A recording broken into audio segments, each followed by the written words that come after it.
তো hello guys, এটা আমার নতুন ব্লগ, একটা রান্নার ব্লগ। বাট রান্নার যে কথাগুলো সেগুলো বলবে, যে রান্না করবে সে। বাট আমি ইন্ট্রোটা আপনাকে দিয়ে দিচ্ছি। আজকের রেসিপিটা তোমার থাম্বনেল থেকে বুঝতে পেরেছেন কী এটা। এটা ও আপনাকে বলবে আগে। তো এটা হচ্ছে ডাকবাংলোর রেসিপি। ডাকবাংলো চিকেনটা করছি আমরা। সেটা দেখুন নতুন রেসিপি কীভাবে করছে, একদম সহজ পদ্ধতিতে ডাকবাংলোর রেসিপিটা করা হচ্ছে। ঠিক আছে, এটা আপনারা দেখুন, পুরোটাই ভিডিওটা দেখবেন, স্কিপ করবেন না, তাহলে আপনারা ইনগ্রেডিয়েন্টসগুলো বুঝতে পারবেন না কখন কী দেওয়া হচ্ছে, কীভাবে প্রসেসটা করা হচ্ছে। স্টেপ বাই স্টেপ এটা আমরা দিয়ে দিচ্ছি। নেক্সট ভয়েস অ্যান্ড মিউজিকের সাথে এনজয় করুন।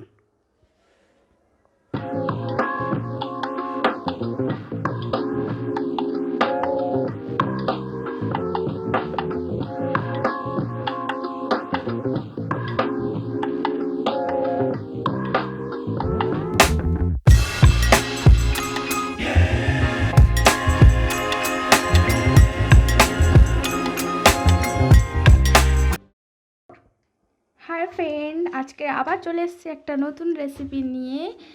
তো থাম্বনেল দেখে আপনারা নিশ্চয়ই বুঝতে পেরেছেন যে আজকের রেসিপি হতে চলেছে। তো চলো আজকে স্টার্ট করি। প্রথমে দেখো চিকেন নিয়ে নিয়েছি আমি, তারপর দই দিয়ে দিলাম, টক দই দিয়ে দিলাম। প্রথমে চিকেনটা ম্যারিনেট করে নিই, তার টক দই দিয়ে দিলাম।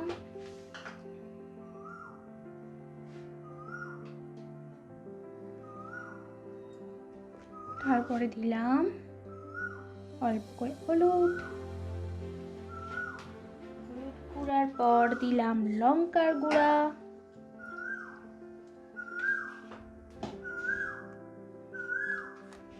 দেন দিলাম লবণ, দিলাম আদা রসুন পেস্ট, 1 চামচ দিয়ে দিলাম আদা রসুন পেস্ট। তো ভালো করে মিক্স করে নিলাম।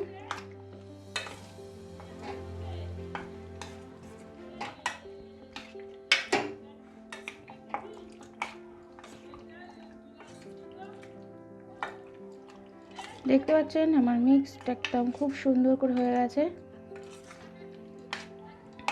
এবারে ম্যারিনেশনটা করার পরে এটা আমরা আপাতত অ্যাপ্রক্সিমেট 30 মিনিটের জন্য আমরা এটাকে রেস্টে রেখে দেবো ঢাকা দিয়ে। দেন আগে প্রসেস দেখতে থাকো। তো আমি একটা হচ্ছে মশলার পেস্ট করে নিচ্ছি। আমি মশলাগুলো ধুয়ে নিয়েছি, কারণ বাইরের জিনিস ধুয়ে নেওয়াটাই ভালো। তো আমি দিয়ে দিলাম এই মশলার মধ্যে আছে শুকনো লঙ্কা, এলাচ, দারচিনি, লবঙ্গ, জায়ফল, জয়িত্রী আর জিরে। তো চলো আমি এটা ড্রাই রোস্ট করে নিচ্ছি।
চলো এবারে সার্ভ করে দেখাই।